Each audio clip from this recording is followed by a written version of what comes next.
Chapter 888. Emojong, come here. Li Zixuan, who wanted to play a new game, didn't move immediately. Instead, he called out to the dumbfounded Emojong next to him. Here. Emojong quickly recovered from his shock and ran to Li Zixuan's side. He bent his back and looked like he was all ears. Li Zixuan leaned over to Emojong's ear and whispered something. Then, Yamacho, you're not joking with me, right? Emojong's eyes widened. His mouth was open so wide that an egg could be stuffed in. Who has the time to joke with you? Hurry up and go. Li Zixuan said in annoyance. Everyone was a little confused when they saw this. They didn't know what Li Zixuan had instructed to make Emojong show such an expression. However, their doubts didn't last long. About half a cup of tea's time after Emojong ran out, the crowd noticed something unusual, and cries of surprise rose from all directions. Emojong had actually run up to the roof and started to peel off the tiles. There was a saying that went, "If you don't teach me a lesson for 3 days, I'll peel the tiles off the roof." The teachers and students in the audience couldn't help but wonder in their hearts. Did Emojong lose his mind? He actually dared to go up to the roof and peel off the tiles? Yamacho, do you think it's okay to peel off this tile? Emojong, who was on the roof, leaned over and shouted to the people below. It was only then that the students and teachers in the auditorium understood that Li Zixuan had instructed Emojong to peel the tiles off the roof. They couldn't figure out what Li Zixuan meant by this and couldn't help but discuss it among themselves below. No, move it a little further back. Li Zixuan glanced sideways and then replied, yes. Emojong, who was on the roof, had no choice but to cover the tile that had been peeled off. He then peeled off another tile and asked, Yamacho, is this okay? It's okay. Then I'll go down. Stay up there first. I'll need you later. The strange conversation between the two shocked everyone. Fortunately, after saying this, Li Zixuan finally became normal. He took out a piece of bright triangular glass from a box on the podium and said to the people in the audience, "This is the first time I've heard of your name. I've heard of your name before. Does anyone know what color the sun is?"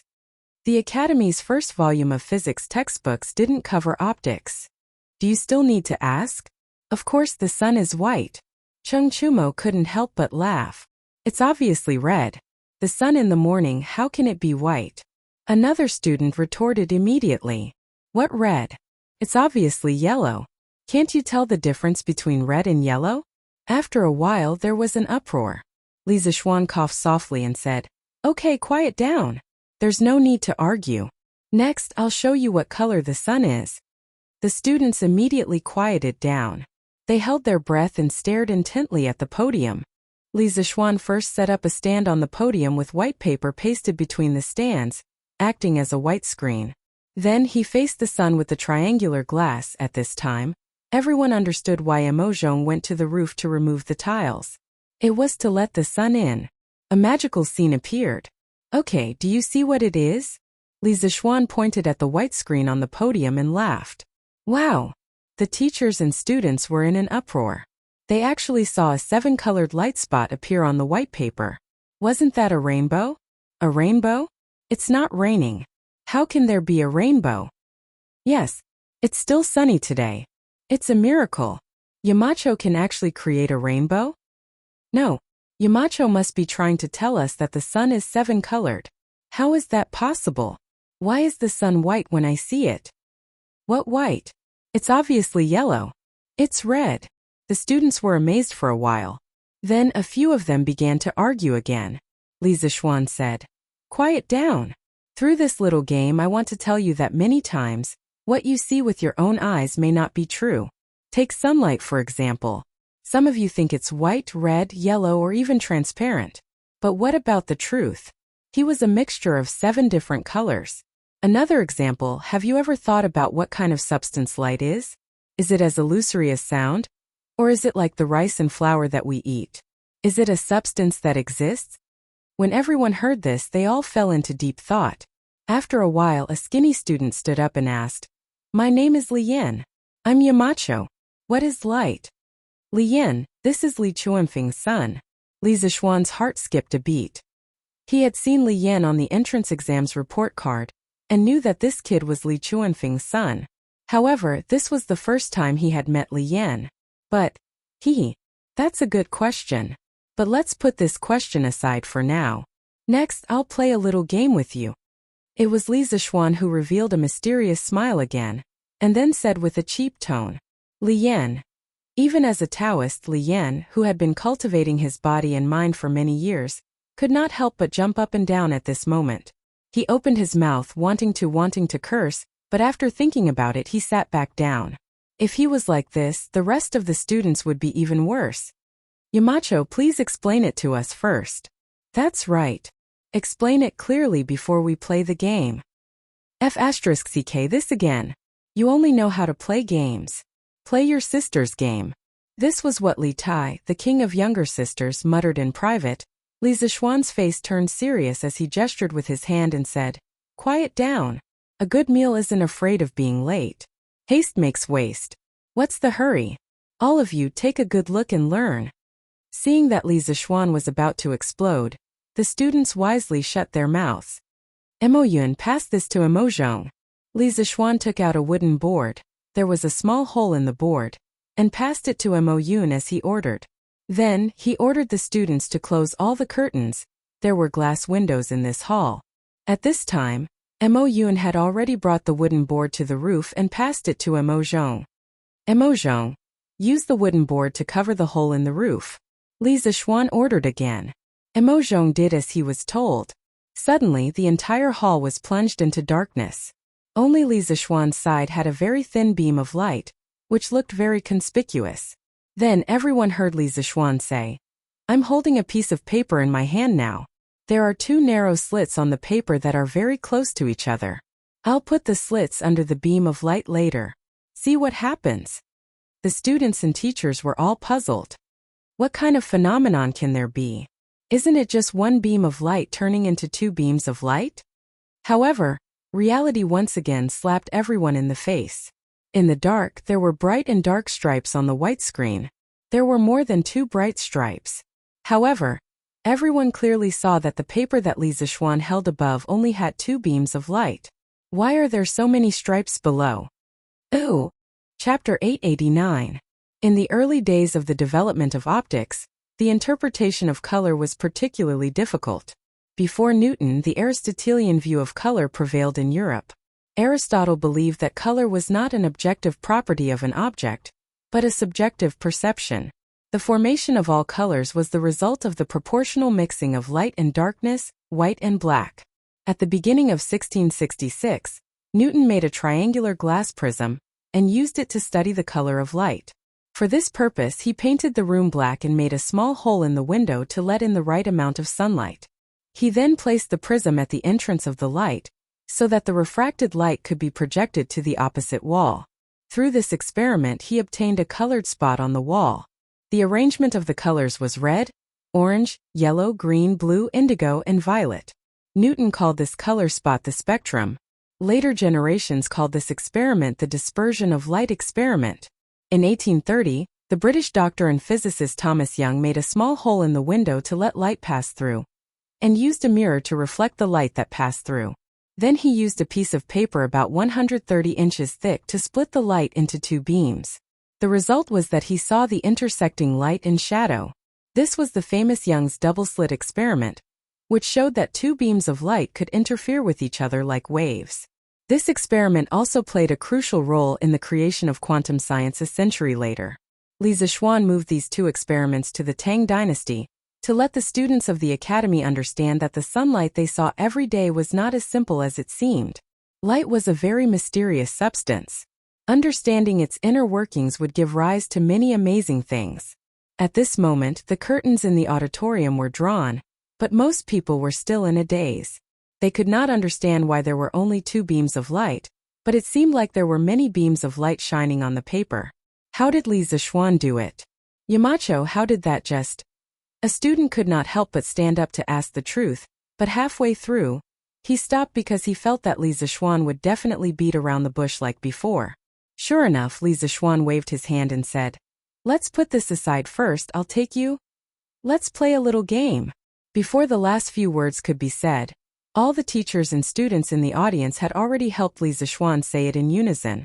Moreover, their voices were so loud and so angry that Li Zixuan, who was on the podium, could only feel a strong sense of resentment rushing towards him. Ahem. So you all knew. Li Zixuan's forehead sweated and said awkwardly. Then he took out 2 iron boxes and shouted to the side. Emo Zhong, Emo Yun, you two come here. The 2 brothers had already come down from the roof, but when they heard that Li Zixuan had something to do again. Both of you carry 1 box each. Pay attention to the string in the middle. Don't be too far away from each other. Otherwise, I won't forgive you if you break the string. Yes, yes, yes, Yamacho. The 2 brothers quickly agreed and each took a box. Now you two stand over there. Li Zixuan pointed to the last corner of the auditorium and said. The 2 brothers did as they were told. Everyone was confused, but there were 2 exceptions. Li Tai and Chung Chumo. Not only had they seen this thing before, but they had also played with it before. Li Zixuan took out 2 more iron boxes. One contained a voltaic battery, and the other contained a telegraph. After the wires were connected, he looked up and said, "The next little game is going to be even more interesting. Have you ever thought that one day, 2 people thousands of miles apart will be able to send messages to each other?" Sun Zifan. Send a letter. Wang Meng. You can also send a letter by pigeon. Li Zixuan shook his head and said. How long would it take to send a letter and a pigeon over a distance of 1,000 miles? The 2 things you see today will be able to instantly send messages across 1,000 miles in the future. Wow. How is this possible? Instantly sending messages across 1,000 miles? Isn't this the work of an immortal? The audience was in an uproar again. Speaking of which, the number of times they were shocked today was more than the previous days combined. Li Zixuan was always full of surprises.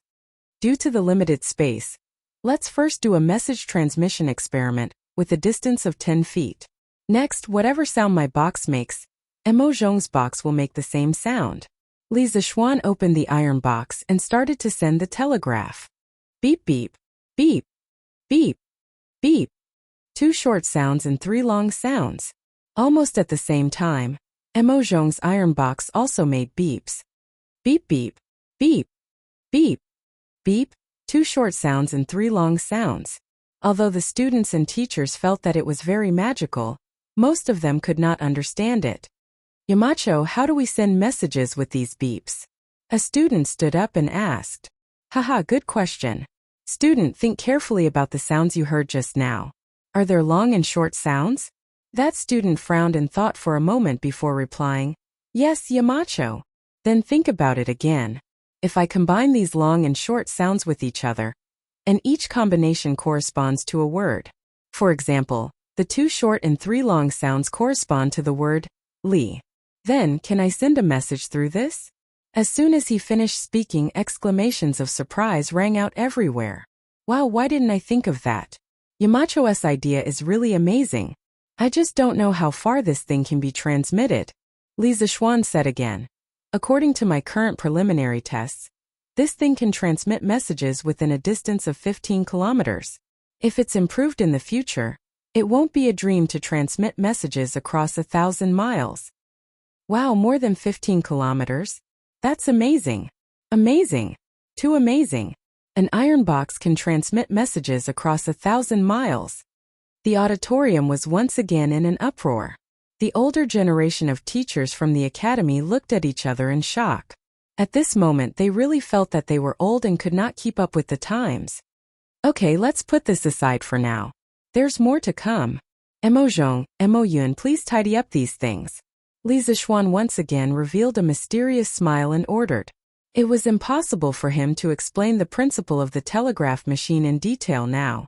The students all had an as expected expression on their faces. However, they were too lazy to complain now, so they remained silent and watched Li Zixuan's performance quietly. Li Zixuan brought a basin of water from under the lectern, then took out a box and 2 tubes of colored glass. Then he looked at the crowd and said with a smile, Next, it's time to witness a miracle. You will see the real meaning of making something out of nothing. Chapter 890. Creating something out of nothing? Why does it sound like a magic trick? But then again, everything that Li Zixuan said in class today made the students feel like he was performing a magic trick.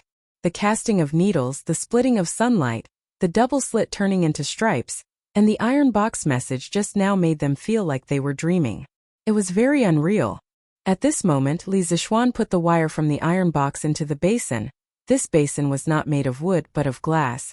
Then filled the 2 thin glass tubes with water, pressed the mouth of the tubes, and put them into the basin upside down. Then, Li Zixuan inserted the 2 enameled wires into the 2 glass tubes. Everyone look carefully. There will be some interesting phenomena in a while. Li Zixuan raised his head and smiled. Then he called Emozhong over and whispered a few words in his ear. Emozhong obeyed and went out. Li Zixuan pressed a button on the iron box next to him.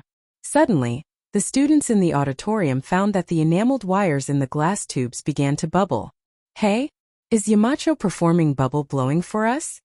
Chang Chumo was happy when he saw this and whispered in the audience. The ancients also knew how to blow bubbles. Soak the honey locust in water and cut a thin piece of bamboo, and you can play with bubbles. However, honey locust was too expensive, and not many parents would let their naughty children waste natural resources like this. However, Chang Chumo played with it a lot when he was a child. After about 10 breaths of time, the water in one of the glass tubes in the basin had been completely drained. This tube was filled with hydrogen, but the other glass tube was still half full. Li Zixuan ignored it and let the gas in the glass tube overflow. When the water in the other glass tube was completely drained, Li Zixuan pressed the button on the iron box again, and the enameled wires in the basin stopped bubbling. Yamacho, is this electrolyzed water? Someone in the audience stood up and asked. It was Wang Ji. The experiment of electrolyzing water was mentioned in the first volume of chemistry of the Academy. However, he had only read the description in the book and had never seen a real person demonstrating it. He had never done it himself because he didn't know where to get electricity. Therefore, it was only now that he felt that he looked somewhat familiar. Mr. Wang, you have a good eye. This is the water electrolysis experiment. Li Zixuan praised and then said to the students, the gas in the 2 glass tubes in my hand was formed by the water I just used. It's different from the air you breathe every day. Tisk, what's the difference? The students shook their heads in disbelief.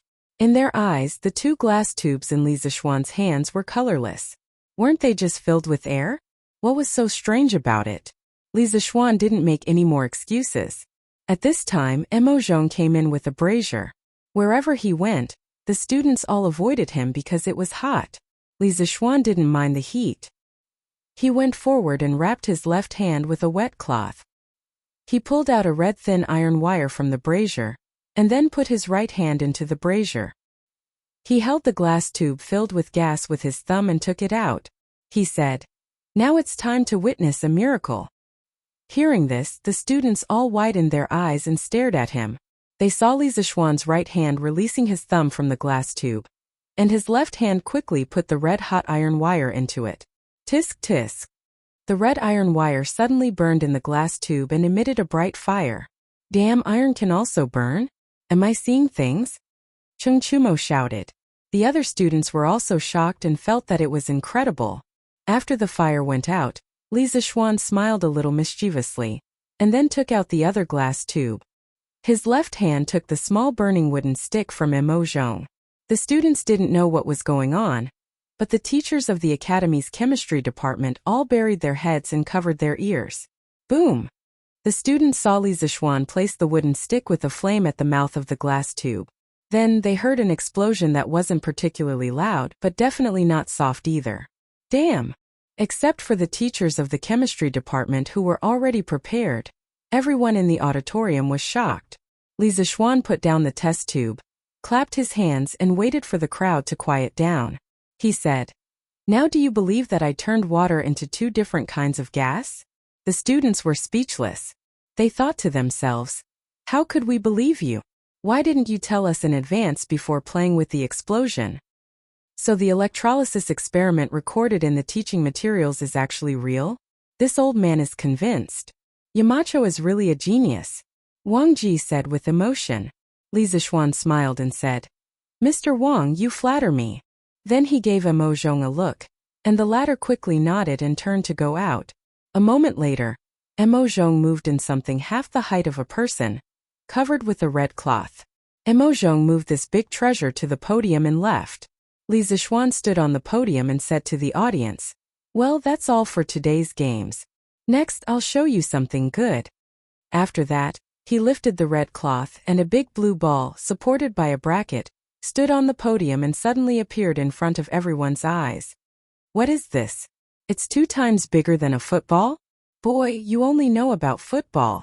The students were talking about it, but Xiao Dian from the geography department stood up shakily and said, "Yamacho, this is..." Li Zixuan nodded and said, "Mr. Xiao, that's right. This is the Earth. It should be said that it's a model of the Earth. I call it a globe." After that, he looked at the students and said loudly, "Students, the Earth under our feet is not flat. The saying that the sky is round and the Earth is round is nonsense. We all live on a big ball like this. As for the details, your teacher will tell you later. From now on, I will put this globe in front of Guanghua Building. Every time you pass by, you must take a good look at it and see the world we live in. This is definitely a new world that you have never known before. Also, the little games that I played with you earlier had a deep meaning. Don't ask me about the specific principles. I hope that by the time you graduate from the Yanhuang Academy, you will be able to fully understand these questions. Then, the painstaking efforts that I and the teachers of the Academy have put in for you will not be in vain. Okay, class dismissed. Go and rest. Today's class is over. Clap, clap, clap, clap." At this moment, all the teachers and students couldn't help but stand up and applaud Li Zixuan. Today's class was destined to go down in history. Moreover, this class had given them too much shock. It made them feel extremely lucky that they chose Yanhuang College in the first place. Otherwise, where would they go to learn such advanced knowledge? Chapter 891. This was the students' first class after entering Yanhuang College, and it would be the class that would leave the deepest impression in their lives. Li Zixuan chose some of the more classic experiments from mathematics, physics, chemistry, and geography.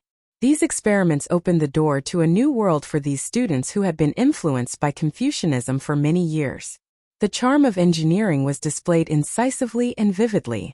At the same time, Li Zixuan's teaching style had given all the teachers in the academy a great inspiration.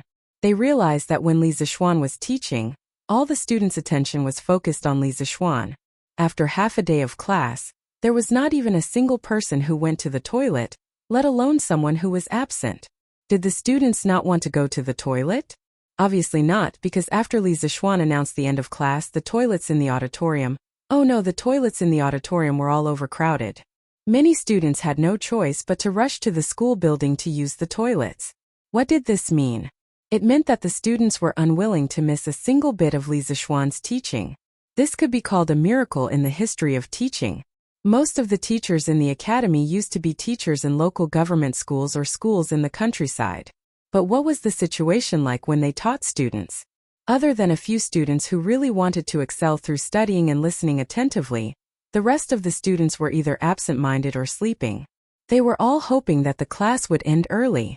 Compared to Li Zixuan's class, the effect of their teaching was like the bottom of the abyss, while the other was above the clouds. Therefore, after Li Zixuan's class, Yan Silu, who was in charge of teaching in the academy, did not even eat lunch. He immediately gathered all the teachers in the academy and held a teaching method improvement and learning meeting. He asked all the teachers in the 5 academic departments to reflect on their teaching methods and improve them within a time limit. The teaching team of the academy would organize teachers to take turns attending classes every week. At the end of the semester, the teacher's teaching ability would play a large role in the final evaluation. Therefore, no one would ignore this matter. Of course, Li Zixuan also sat in on the meeting, but he didn't say a word from beginning to end. He was quite impressed with Yan Silu's ability to discover the problem and react quickly. At the end of the day, Yanhuang College couldn't be supported by him alone.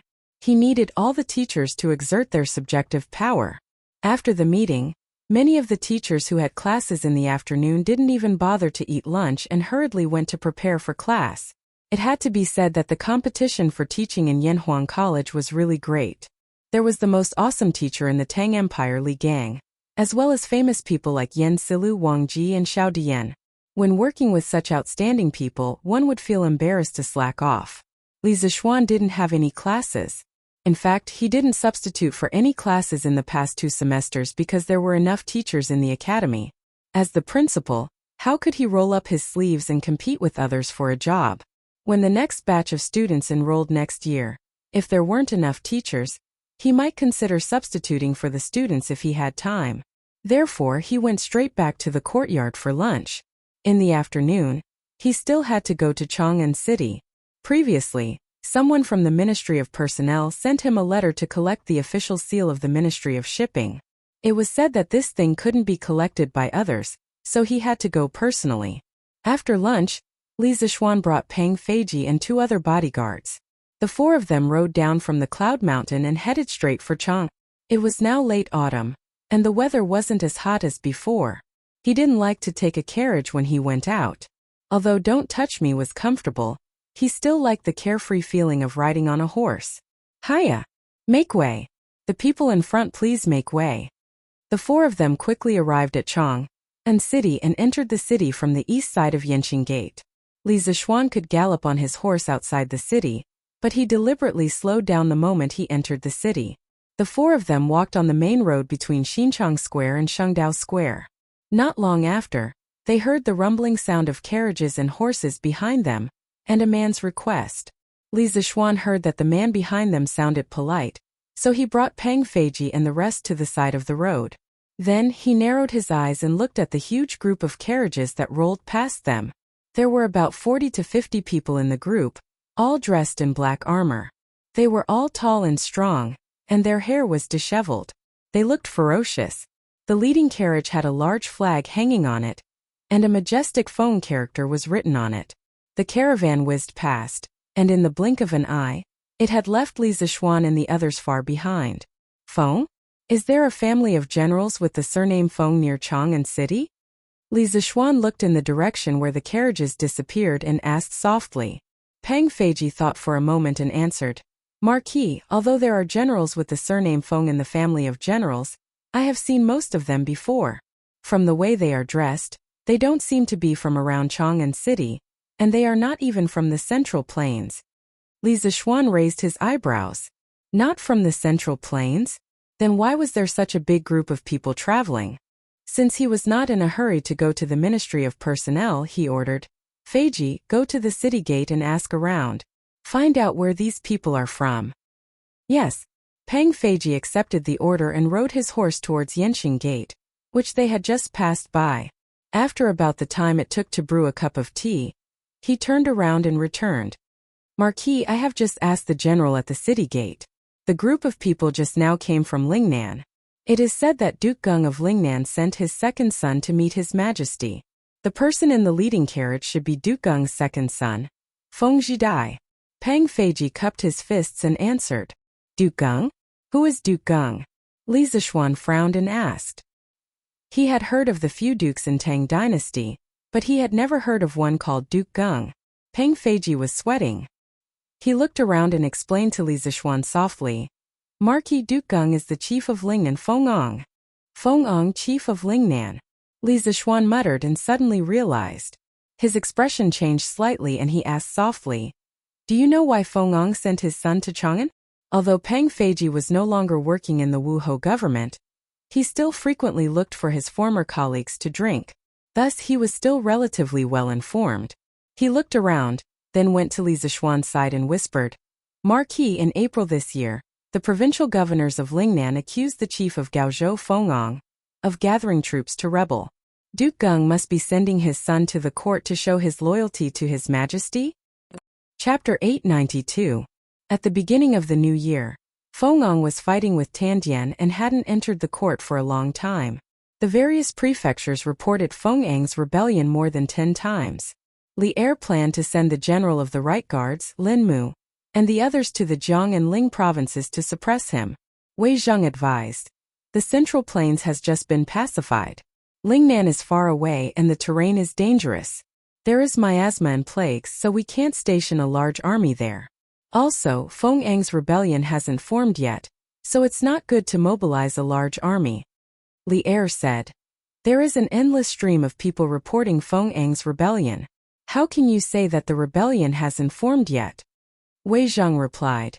If Fengong rebelled, he would have split up his troops to occupy the strategic areas and attack the neighboring provinces. It's been a few years since he's been reported, but the Feng troops haven't left the country yet. There are no signs of rebellion.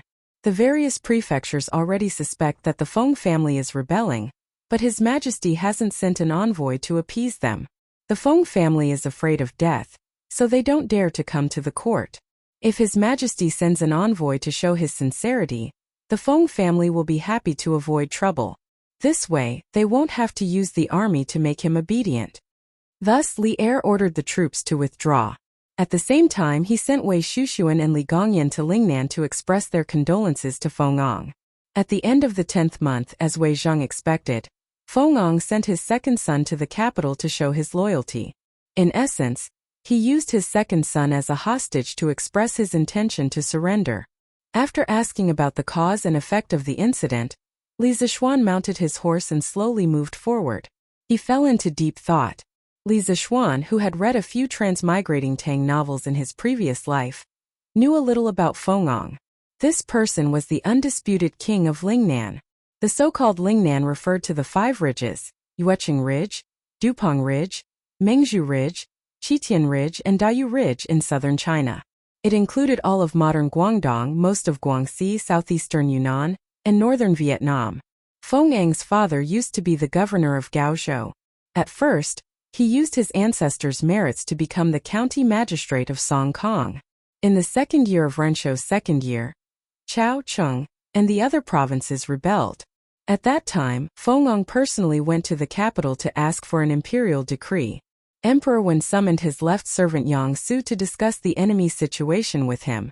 Fengong's analysis was clear and logical. Yang Su was very surprised. Thus he ordered Feng Yi to lead the Jiangling troops on a crusade. After the rebellion was quelled, he was given the title of Golden Purple Guanglu Daifu and Hanyang Prefect. In the 7th year of Dai, Fengong followed Emperor Yang to Liaodong, and was later promoted to general of the left Wuwei. In the 2nd year of Yining, the Sui dynasty was destroyed.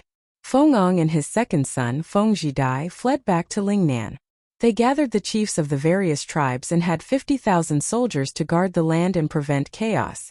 Not long after, Fengong used Kangwu, Gaoliang, Zhuya, and Panyu regions to rely on Lin Shihong, who had set up a separatist regime in Lingnan. In the 3rd year of Tang Wuda's reign, Gao Faqing and Xian Baoche of Panyu and Xinzhou rose up and killed the officials of the imperial court. Fengong led his troops to quell the rebellion of Gao and Xian. Later on, Xian Baoche's nephew Xian Jichen gathered his troops at Xinzhou and refused to fight. Fengong led his troops on an expedition. During the battle, Fengong took off his armor and shouted, "Do you know me?" When Xian Jichen's soldiers saw that it was the famous Fengong, they immediately put down their weapons and knelt down to surrender. Xian Baoche, Xian Jichen, and the others were all captured by Fengong. From then on, from Panyu to Kangwu, Guangxi, Wuzhou, to Zhuya Lijiu Peninsula and Hainan Island, they all submitted to Fengong. Fengong proclaimed himself to be the chief steward. He ruled over 20 prefectures and thousands of li of land.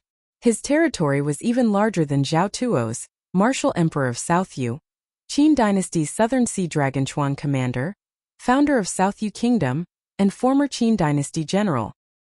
He was the undisputed king of Lingnan. Not simple. This matter shouldn't be as simple as it seems on the surface. Li Zishuan sat on his horse and muttered softly. Heroes were born in troubled times. For Fengong to be able to rule Lingnan and govern it well, he was definitely not an easy person. It was not an exaggeration to call him a hero of a generation. Li Zishuan believed that such a person would not be as cowardly as Wei Zheng said to Li Zishuan. Li Zishuan did not believe that Madame Feng was afraid of death, and did not dare to come to the imperial court. This time when Fengong sent Feng Zhidai to the capital, in the eyes of others, it might be Fengong showing his loyalty to Li Er by sending his son over as a hostage. However, in Li Zishuan's eyes, this move might not be without the intention of spying on the imperial court. Li Zishuan had always disdained those who sent their sons to the capital as hostages to show their loyalty. A few hundred years later, Zhu Di sent his sons to Jinling as hostages to the Jiangwen emperor. Was that enough to show his loyalty? In the end, he still usurped the throne. If someone really wanted to rebel, They would not stop just because their sons were in someone else's hands. Moreover, Li Zixuan had heard that Fengong had more than 30 sons. If he really wanted to rebel against the imperial court, would he give up his throne for a son? Obviously not. Li Zixuan was not measuring the stature of a gentleman with his own yardstick. It was just that in this feudal era, he felt that there were very few people in the world who had no ambition like him. There were even fewer people who had great power but no ambition. Lingnan was a dangerous place, and the emperor was far away.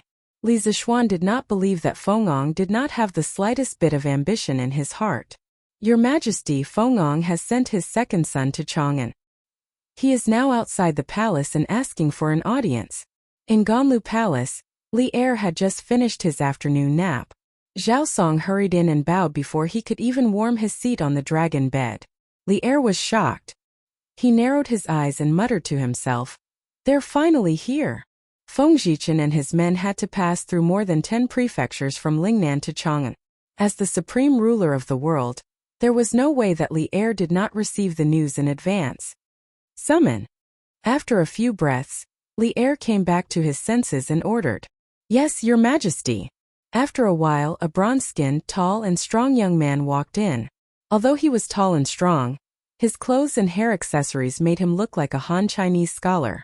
Apart from being bold and strong, there was also a hint of elegance. "Your subject, Feng Zhichen, pays his respects to Your Majesty." The young man walked up to Li Er, bowed deeply, and said respectfully. Li Er looked at Feng Zhichen for a while before smiling. "At ease. Tianxi must be tired from the journey. Why don't you rest at the inn for a few days before coming to see me?" Feng Zhichen, courtesy name Tianxi, courtesy name Fuyuan. Feng Zhichen immediately bowed and said very sincerely, "Your Majesty, my father is being attacked by scoundrels. As a son, there is no time that I do not want to help my father clear his name as soon as possible so that Your Majesty will not be suspicious. Therefore, I rushed all the way here to ask for forgiveness on behalf of my father. How would I dare to rest at the inn? Here is a letter written by my father. It explains the situation in Lingnan in detail. I hope Your Majesty can read it." At this point, Feng Zhichen took out a painted letter from his sleeve and raised it above his head with both hands in a very respectful manner. Chapter 893. In the Ganlu Palace, Zhao Song took the letter from Feng Zhidai and used his internal energy to check it. After confirming that there was no problem, he handed it to Li Er. Li Er opened the envelope, calmed himself down, and began to read it carefully. The palace fell into silence. Even the sound of a pin dropping could be heard. Half an hour later, Li Er put down the letter and raised his head to look at Feng Zhidai. With a kind smile he said, "I've finished reading Duke Geng's letter. As for the matter of the provinces accusing your father, I'll have someone investigate it thoroughly and give your family an explanation." In fact, the content of the letter was not important. It was enough that Fengong was willing to send his son to Chang, and to show his loyalty. The rumors of rebellion would be dispelled. Feng Zhidai cupped his hands and said, "Thank you for trusting my father, Your Majesty." Li Er waved his hand and smiled. Hai Duke Geng is loyal to the country. He guarded Lingnan for many years and made hundreds of thousands of people in Lingnan live in peace. His contributions cannot go unnoticed. I'll remember all these. Tianxi, you must be tired from your long journey. Go to the post house and have a good rest. I'll arrange a position for you tomorrow morning. Feng Yang's letter clearly stated that Feng Zhidai would stay in Chang and accompany Li Er from now on. Feng Zhidai did not show any surprise. Obviously, he already knew about Feng Yang's arrangement. He quickly cupped his hands and said, "Thank you for your concern, Your Majesty. I'll take my leave." He took the official seal from the Ministry of Personnel Affairs and asked someone to send the Kung Fu/non-Kung Fu football management rules that Li Er asked him to write to the palace. According to the type of game, there were strict rules on the behavior of the players. Anyone who violated the rules would be severely punished. It was considered a regulation of the Tang Empire's football to reduce malicious behavior on the football field.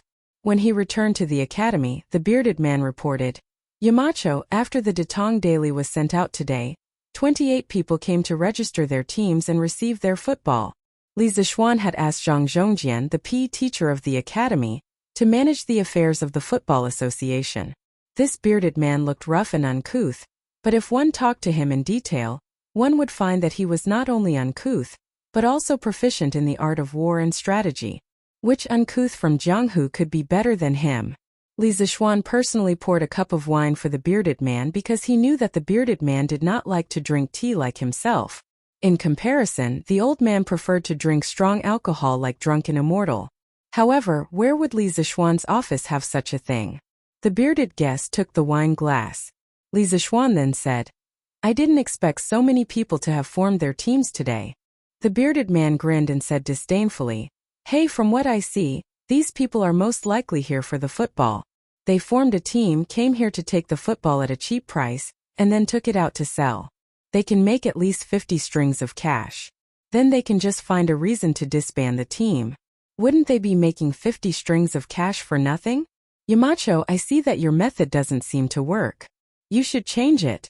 Otherwise, wouldn't you be benefiting those villains for nothing? Scalpers." When the bearded man said this, Li Zixuan instantly thought of the scalpers in his previous life. He did not expect that there would be such annoying people in ancient times. 50 strings of cash for a football. The workshop would still make a lot of money, but Li Zixuan did not want these scalpers to make his money and thus disrupt the market. Then in Mr. Zhang San's opinion, how should we prevent these people from maliciously reselling the football? Li Zixuan asked modestly. Recently, when he had nothing to do, he had chatted with the bearded man many times. He was mainly asking the bearded man for advice on the art of war and strategy. The master of this body, spiritual master Ling Su, had taught him some military tactics, but it was not comprehensive. The bearded man, who was once all-powerful and wanted to compete with Li Er for the world, had entered the academy. Of course, he had to seize the opportunity to get some useful information from the bearded man. Although he did not intend to go to the battlefield, who knew what would happen in the future? One must know that in the face of war, the role of individual bravery was very limited. Even if he became a great grandmaster, he could not rely on his own ability to determine the outcome of a war. Besides, there was no harm in learning more skills. Of course, it was not only him who learned from the bearded man. As a person of two lives, spiritual master Ling Su had also taught him some military tactics in this life. Sometimes, the bearded man felt that his views had benefited a lot. Therefore, the bearded man was usually very willing to ask Li Zixuan for advice on the art of war. At this moment, when he heard Li Zixuan's question, the bearded man seemed to have been prepared. He answered without thinking, "In my opinion, Yamacho, you should add a clause to the original notice.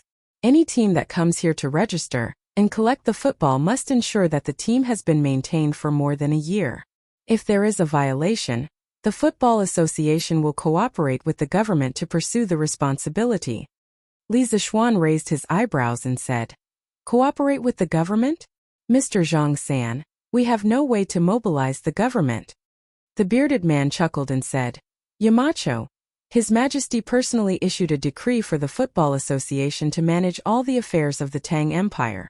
The local government naturally has the responsibility to cooperate. Even if they don't cooperate with Yamacho's current imperial favor, it is easy for you to go to the palace and ask for an imperial edict. Besides, I don't think that the government will deliberately offend you for such a small matter." After that, he rolled his eyes and said in a low voice, "Since ancient times, the people have been afraid of the government. We can scare away most of the businessmen who want to speculate by just saying that. The deterrent power of this notice is greater than its meaning." Li Zixuan suddenly understood. He secretly thought that this old man was indeed full of guts. A small notice could make him play psychological warfare. It was a waste of his talent to be a pirate at sea. "Mr. Zhang San is very talented. This junior admires you. In a while, I will have someone modify the original notice according to your meaning." Li Zixuan cupped his hands and said politely, "Haha, Yamacho, you flatter me. This is just a small trick. Besides, the people who came to pick up the football are not purely speculating. I reckon that there are many who sincerely want to start a football team. After all, Yamacho, this football you made is really interesting. A few of my little bastards came to me today to ask for a football to play with, but I kicked them away. The bearded man stroked his beard and laughed.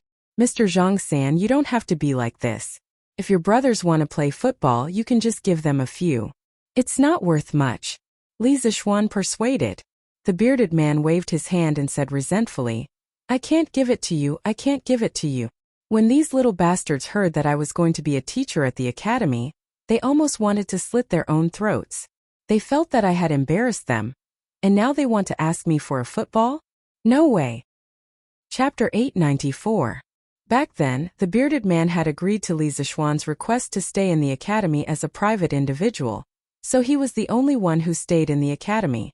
Most of his subordinates were still at sea helping him manage his family business, while a small number followed him to Chang'an, wanting to stay behind to take care of him.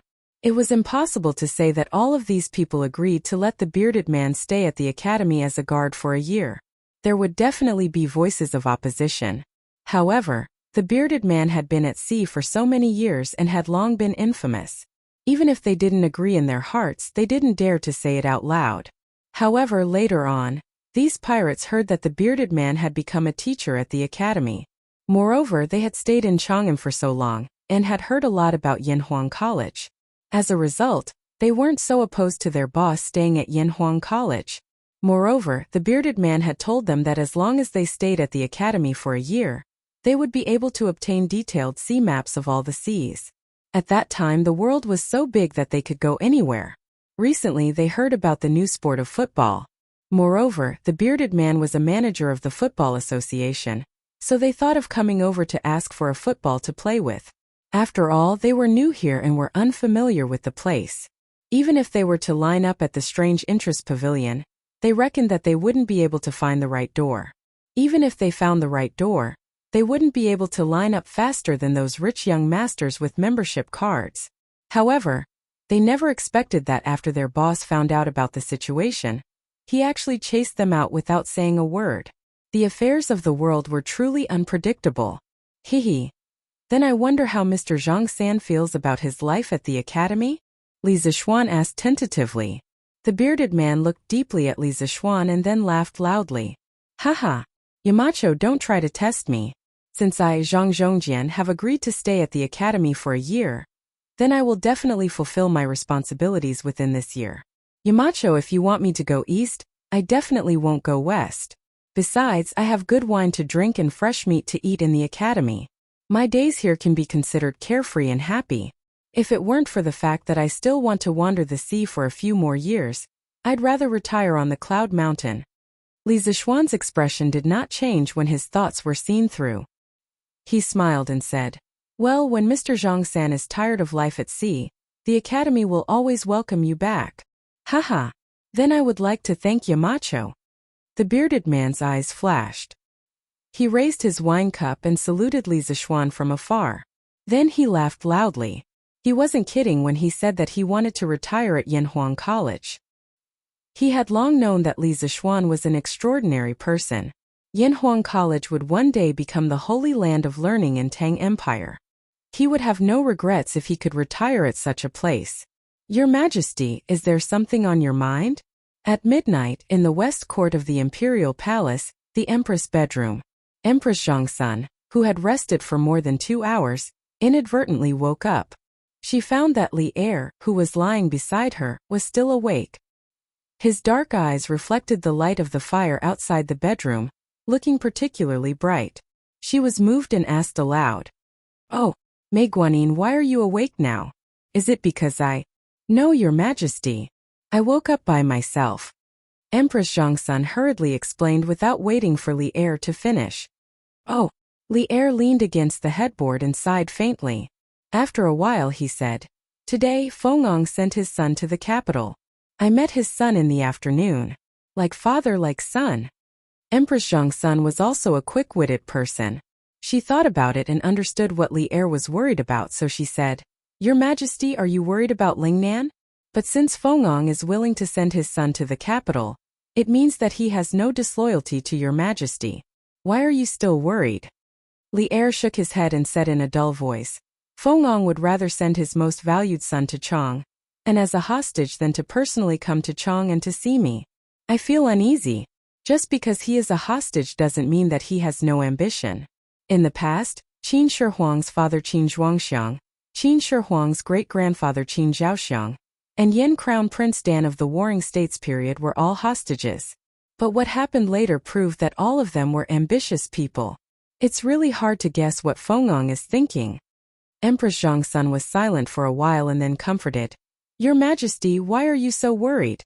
At present, my great Tang's treasury is abundant, and we have produced many talented people. We also have no shortage of brave and skilled generals. Even if Fengong is disloyal and decides to take the risk, this servant is confident that he is no match for the imperial court. Your Highness should relax and rest early. Li Er nodded and praised. Maid Guanyin is right. I only hope that Fengong can understand the current situation. Otherwise, the Tang Empire will fall into serious internal friction. The next day, a piece of news in Datong Daily once again caused an uproar in Chang. It was Ma Zhou who sorted out the content of Li Zishuan's class yesterday morning. After Li Zishuan approved it, it was published on the front page of Datong Daily. The title was, Engineering New World. What? How could a small needle-throwing game calculate the approximate value of the ancestral rate? How is that possible? That's right. That's the ancestral rate. How can it be calculated so easily? The newspaper must be bragging. Yes, it's bragging. Hey, that's not right, is it? If you don't believe it, you can follow what the newspaper said and do it yourself. You didn't even do it yourself. What right do you have to say that the newspaper is bragging? That's right. If you don't believe it, you can find a few hundred people to do an experiment. Let's do it. When I return to the Imperial College, I will gather my classmates to do a needle game for you to see. After saying that, this person left with his companions. TSK, so it's from the Imperial College. When the Duke of Yong'an was teaching at the Imperial College, it was really lively there. What a pity. Now, our Hongwen Library is still using the blackboard chalk invented by the Duke of Yong'an. Sigh, we still use the Dictionary of Tang Dynasty compiled by the Duke of Yong'an. Many people reminisced about the time when Li Zishuan was teaching at the Imperial College. Hey, look, this news isn't over yet. The Duke of Yong'an can create rainbows? There's even a metal box to send messages? The Duke of Yong'an said that this thing can allow two people thousands of miles apart to communicate. That's too magical. The Duke of Yong'an can even turn water into two types of gas. One can make iron burn, and the other can explode upon contact with fire. This is like magic. This piece of news, Engineering a New World, really brought everyone into a new world. The influence of engineering once again spread. Chapter 895. When the news from the Tang Daily reached the Imperial College, it caused another uproar, especially in the School of Mathematics, which caused an unprecedented shock. Li Zishuan had resigned in anger. Not only did he take all the students from the School of Mathematics, but he also poached the original teacher, Su Hongji.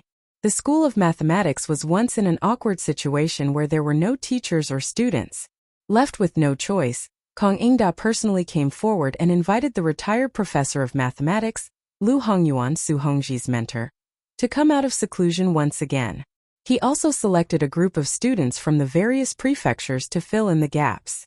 After all, the majority of students were still willing to go to the Imperial College these days.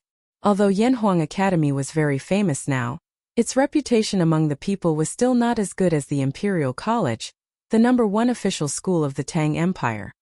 It was worth mentioning that the enrollment scale of the School of Mathematics this time was about 2 times larger than before. A total of 71 students were recruited. It was as if they wanted to compete with Yanhuang College in the field of mathematics. Other than the increase in students, Kong Ingda also hired 3 teaching assistants to help Lu Hongyuan teach the School of Mathematics. Therefore, the School of Mathematics was now more than 1 level higher than before in terms of both the number of students and the number of teachers. Inside the School of Mathematics, hey, did you hear? The Marquis of Yong'an made a simple needle-throwing game and was able to calculate the approximate value of the ancestral rate. It's amazing. I saw the newspaper, but I think it must be a coincidence. After all, whether the needle is thrown or not depends on luck. He was able to get such a result because of luck. I also think it's a coincidence. If he did it again, the result would definitely be different. I don't think so. Since the Marquis of Yong and dared to announce this experiment on Datong Daily, he must be prepared to be questioned. This means that this experiment can be questioned. Speaking of which, why isn't Mr. Liu here yet? In the past, he would have already arrived at this time. Mr. Liu is here, Mr. Liu is here. Just as the students were discussing, an old man in white clothes made of rough cloth came in. Together with his white hair, he looked inexplicably weathered. There were 3 middle-aged scholars following behind the old man. They all deliberately stayed half a step behind the old man to show their respect. The classroom, which had been noisy just now, suddenly became quiet. Haha, this old man heard you all talking about the needle experiment in the newspaper just now. Presumably, you all want to know whether the results in the newspaper are a coincidence or not, right?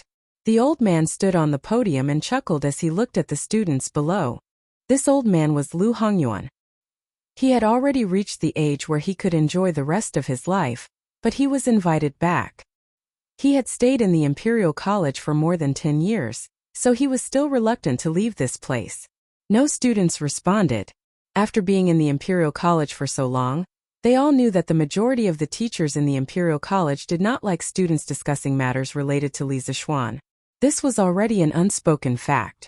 Although they couldn't make a sound, the students' eyes were all shining as they looked at Liu Hongyuan. Liu Hongyuan did not have any prejudice against Li Zixuan. On the contrary, he had bought a copy of Li Zixuan's new mathematics textbook and studied it. Seeing that the students wanted to speak but did not dare to, he smiled and said, "Actually, it's not just you all who want to know. This old man also wants to know whether the results obtained by the Marquis of Yong are a coincidence." Before class, this old man prepared a piece of paper with lines drawn on it and a bag of thin needles. The distance between the lines and the length of the needles are exactly as described in the newspaper. Thus today, our Imperial College will also conduct a needle experiment to see if the results in the newspaper are a coincidence. As Liu Hongyuan spoke, he took a gray cloth bag from an assistant teacher. Inside was a piece of paper with lines drawn on it and a bag of thin needles. The reason why he was late for class today was to prepare these 2 things. When the students heard this, they could not help but whisper among themselves. Wow, we are also going to conduct a needle experiment? Mr. Liu is really open-minded. Hey, if we can prove that the results in the newspaper are a coincidence, won't our Imperial College become famous this time? Haha, in my opinion it is most likely a coincidence. Haha, I don't think so.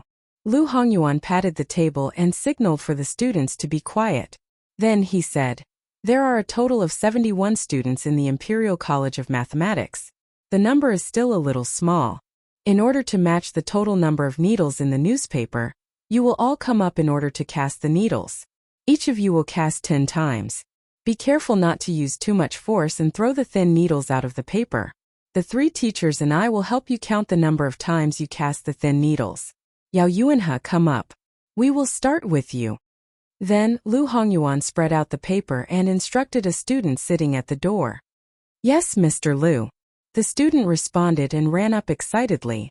The other 3 assistant teachers took a pen and paper and stood behind Liu Hongyuan, ready to take notes. The verification experiment of the needle-throwing experiment was officially launched in the Imperial College of Mathematics. The whole experiment lasted for more than an hour before it was announced to be over. Since it was a real-time count, the assistant teachers immediately counted the number of needles cast by the students each time they cast the thin needles. Therefore, the final results were tabulated not long after the experiment ended. Liu Hongyuan checked his own statistical results with the 3 assistant teachers. When he found that the results were the same, he turned to the students and said, "We have a total of 71 students. Each of you cast 10 times, which means that you cast 710 times in total. After the 3 teachers and I tabulated, you cast the thin needles in the center line a total of 226 times." As soon as his voice fell, a student with a slightly better memory immediately exclaimed, 710, 226. The results on the newspaper are 713, 227. Our results are so close to the ones in the newspaper. Wow! All the students in the hall were in an uproar. The 3 assistant teachers on the podium were also stunned. This was because at this time they also recalled the data in the newspaper. Lu Hongyuan's expression didn't change. He turned around, picked up a piece of chalk, and started calculating on the blackboard. When the students saw this, they hurriedly stopped their discussion and quietly watched Lu Hongyuan calculate. 710,226 is equal to 3.14159292. When he reached the 7th decimal place, everyone's expressions became interesting. Lu Hongyuan, who had always been calm in the face of changes, was no exception. At this moment, the old teacher was so excited that he was trembling all over. He didn't even notice that the chalk in his hand had fallen to the ground. A miracle. I actually calculated the 6th decimal place of the ancestral rate. This. Chapter 896. The results of the Institute of Mathematics and Mathematics shocked the entire Imperial College. The professors, teaching assistants, and Confucian scholars who were unhappy with Li Zixuan and mocked Li Zixuan for getting such a result were all slapped in the face by the results of the Institute of Mathematics and Mathematics. Didn't you say that Li Zixuan was lucky to get the approximate value of the ancestral rate to 3 decimal places? Then Lu Hongyuan used the same method to get the ancestral rate to 6 decimal places. What should you say? This could completely prove that Li Zixuan's calculation of the ancestral rate of the needle experiment was reasonable. Those who understood the key points were all scared silly. One of the biggest problems in the history of mathematics, ancestral rate, was actually able to get the approximate value through a simple needle game. The circle-cutting technique was simply too weak in front of this. Perhaps if Zhu Chongji was alive, he would be shocked speechless for a long time after hearing such a seemingly absurd method of calculating ancestral rate. It was terrifying to think about. If even a needle could be used to calculate ancestral rate, then wouldn't it be true that Li Zixuan used a glass mirror to create a rainbow, double slit to create stripes, iron box to communicate, and water to create 2 gases? What kind of knowledge was engineering? How could it be so magical? At this moment, even the Confucian scholars who had been influenced by Confucianism for more than 10 years were a little shaken in their hearts. They felt that engineering seemed to be more advanced and useful than Confucianism, but they didn't dare and didn't want to say these thoughts out loud. Because they were the disciples of Confucianism, they were also the defenders of Confucianism, and they were also the beneficiaries of Confucianism. But just because the Confucian scholars didn't dare to say it, it didn't mean that the other students didn't dare to say it. In the Institute of Mathematics and Mathematics, as soon as class ended, Lu Hongyuan and the 3 teaching assistants stepped out of the classroom, and the students in the classroom immediately went into an uproar. Too magical. This experiment is too magical. Even with the circle-cutting technique, it is very difficult to accurately calculate the ancestral rate to 6 decimal places. But this simple needle experiment actually did it. Yes, at first, I thought that the results recorded on Datang Daily were a coincidence. But not only did we do it, but the results we obtained were even more accurate. How is this a coincidence? This means that Marquis Yong An's method can really be used to calculate the ancestral rate. This is unbelievable. The Marquis of Yong An is truly a genius. I've also read his new mathematics textbook, and the content is amazing. Now, with this needle experiment, his achievements in mathematics are something that we can never hope to achieve in our lifetime. I really don't understand how the Marquis of Yong An connected Zhu LV to the needle-throwing experiment. The two are completely unrelated. That's true. I didn't even see a single circle from the beginning to the end of the experiment. I don't know how the ancestral rate could be obtained through this method. I don't get it. The other experiments recorded in the newspaper are also very interesting. The students of Yanhuang College are so lucky. I want to go to Yanhuang College to see what the globe in the newspaper looks like. I want to go too, Brother Yanghe. This break coincides with Yanhuang College's weekend. How about we go together? Haha, let's go together. When the results of Lu Hongyuan's needle-throwing experiment were spread, it caused a huge commotion among the people. Li Zixuan's erudition and the magic of engineering once again refreshed people's understanding. Before Li Zixuan, who would have thought that a small game could solve one of the biggest problems in the history of mathematics? Who could create rainbows? Who could obtain 2 types of gases from water, one to burn iron wires and one to cause explosions? Li Zixuan, who had been quiet for more than half a month, once again created a big piece of news, pushing him, Yanhuang College, and engineering to the forefront of the storm once again. However, Li Zixuan had already expected this effect. The reason why he agreed to Ma Zhou's release of this news was because he wanted this effect. Confucianism had been developed for nearly 1,000 years and was deeply rooted in people's hearts. Wanting to shake its position was tantamount to a fool's dream. Li Zixuan also didn't want to shake the position of Confucianism in a short period of time. He wanted to let engineering appear in people's sight once in a while to make its presence known. As time passed, more and more people would naturally know about engineering. This was a process where dripping water could penetrate a stone. Li Zixuan wasn't very anxious. He was currently recruiting people for the Football Association. Until now, there were only 2 people in the Football Association, him and the bearded man. This wouldn't do. The Football Association was in charge of all the football competitions in Tang Dynasty, and the rewards and punishments for players. In the future, it would be necessary to set up a Football Association branch in various places.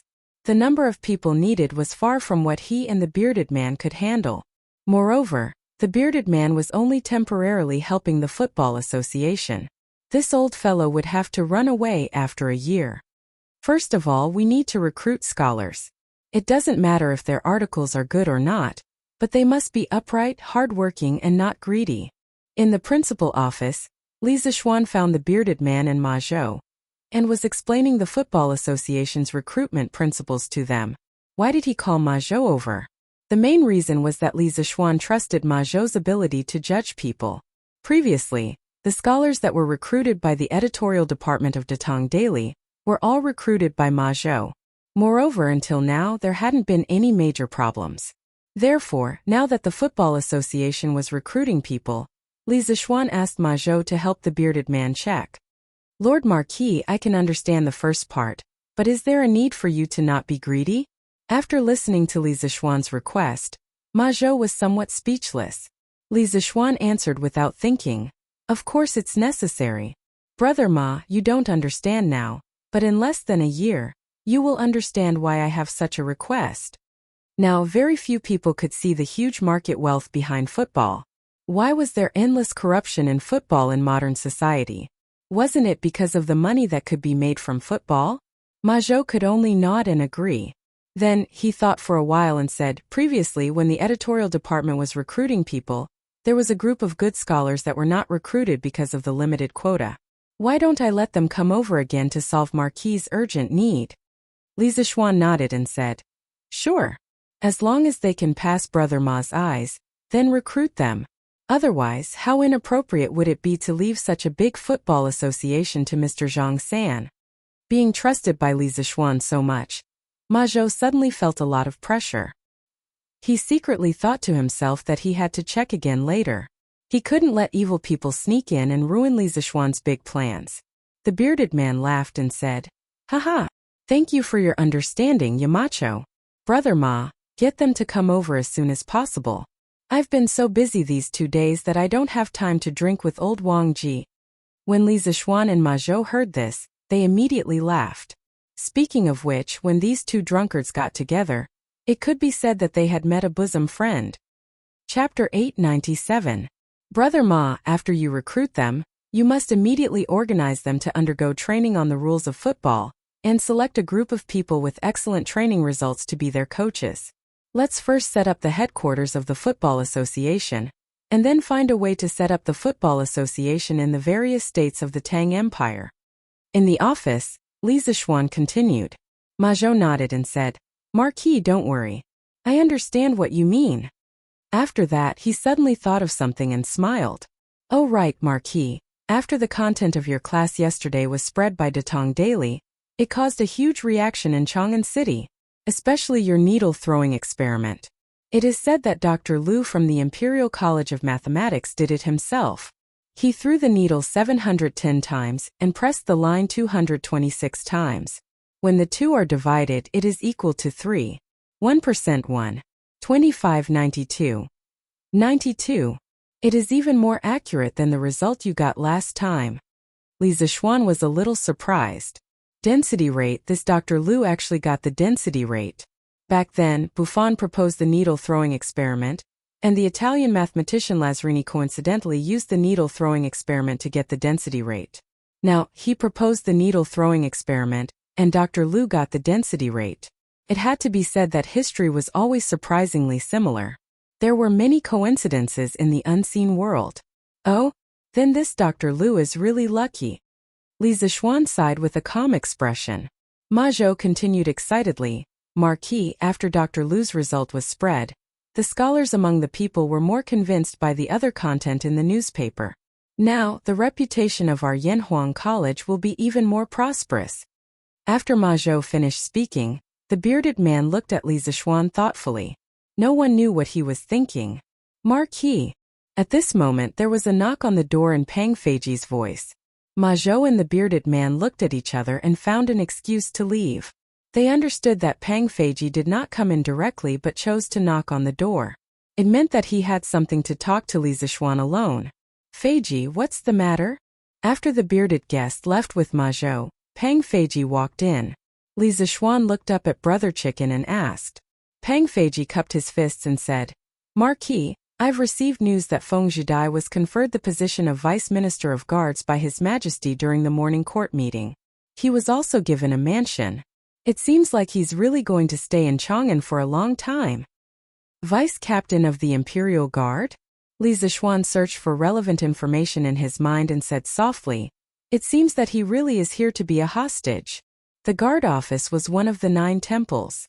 Northern Qi established the guard office, and the guard was renamed the Minister of the Guard Office or Minister of the Guard. The deputy was called the Vice Minister of the Guard. During the Sui and Tang dynasties, it became a non-official position. It was mainly in charge of the palace, ceremonies and ceremonial ceremonies. It lasted until the Southern Song dynasty when it was incorporated into the Ministry of Works. Li Er gave Feng Zhidai such an easy job. Anyone with a little political brain could understand the deep meaning behind it. There's no need to pay attention to this person anymore. All we need to do is to take care of our own land. Li Zixuan recovered from his thoughts and said to Brother Chicken, Li Er was definitely not a stupid person. Li Zixuan believed that if he could think of something, Li Er would be able to think of it as well. Hence he felt that there was no need to worry about it. Pang Feiji replied, Yes, Marquis. Outside the palace. After the morning court meeting, Feng Zhidai came out of the palace. The guards who followed him to Chang and quickly greeted him. Second young master, are you all right? The leader of the black-faced guards hurriedly asked. What can happen to me? Amu, aren't you making a fuss over nothing? Feng Zhidai chuckled disapprovingly. The black-faced guard said seriously, Young master, we're in Chang'an now. It's not like Lingnan. I have to ensure your safety. Feng Zhidai helplessly waved his hand and said, All right. Go to the inn and pack your luggage. We have a new mansion. The black-faced guard cupped his hands and agreed. On the way, Feng Zhidai sat in the carriage and inadvertently heard that the pedestrians on the road seemed to be discussing the same thing. He opened the window and shouted to the guard outside. Amu, come here. Young master, what's the matter? The black-faced guard called Amu came to the window and asked. Feng Zhidai said, What do the people on the road mean by the needle experiment? Why do I feel like everyone is talking about this? Amu frowned and replied, Young master, I've asked them earlier. They're talking about the content of today's Datang Daily.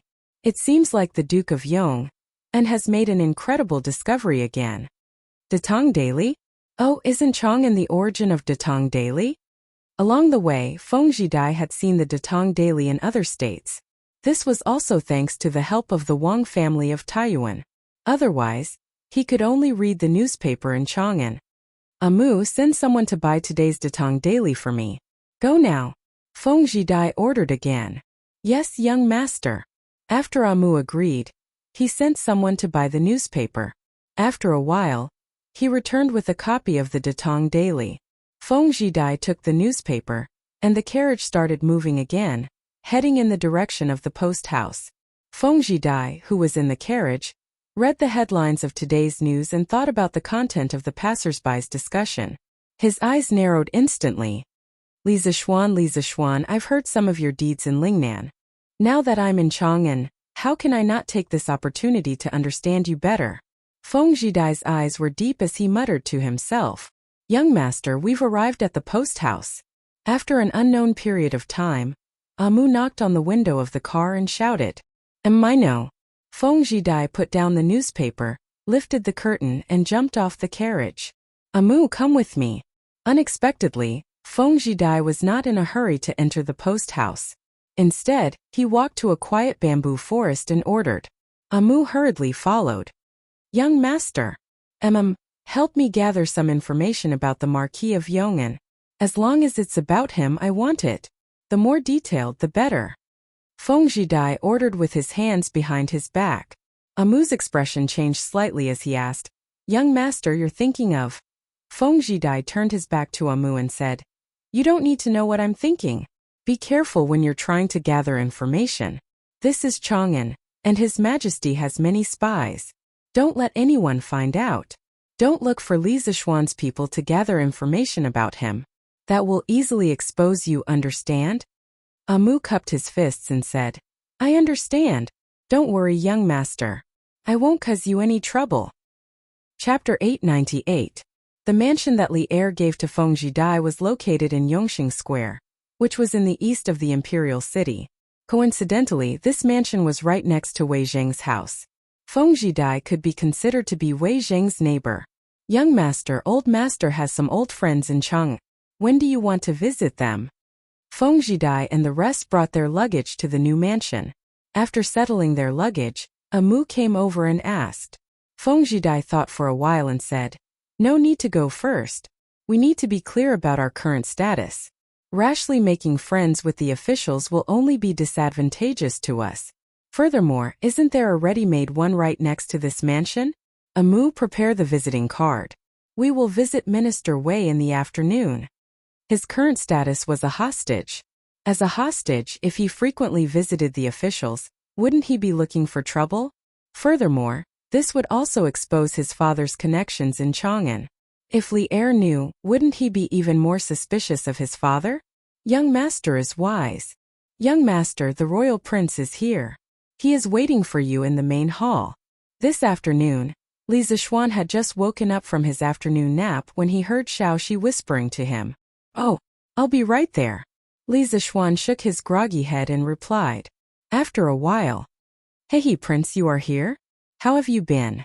Li Zishuan came to the main hall and saw Li Xiaogong drinking tea. He smiled and greeted him. Li Xiaogong put down his teacup and pointed at Li Zishuan. He said unhappily, "You brat, if this prince didn't take the initiative to look for you, you would have already forgotten about your current position, right? Since ancient times, there was probably only one official who was as lazy as Li Zishuan, to the point that his superior had to personally come and look for him. How could that be? Prince, you are wronging me. I just want you to rest in the mansion for a few more days. After all, you have been out at sea for almost half a year." Li Zishuan walked to the seat next to him and sat down, grinning as he passed the buck. When Li Zishuan proposed the establishment of the Department of Shipbuilding and appointed Li Xiaogong as the head of the department, he said that since Li Xiaogong had just returned from the sea, he would allow Li Xiaogong to rest for a month before starting the establishment of the Department of Shipbuilding. That was why Li Zishuan said that. Li Xiaogong stared at him and said, "Kid, don't push the blame onto this king.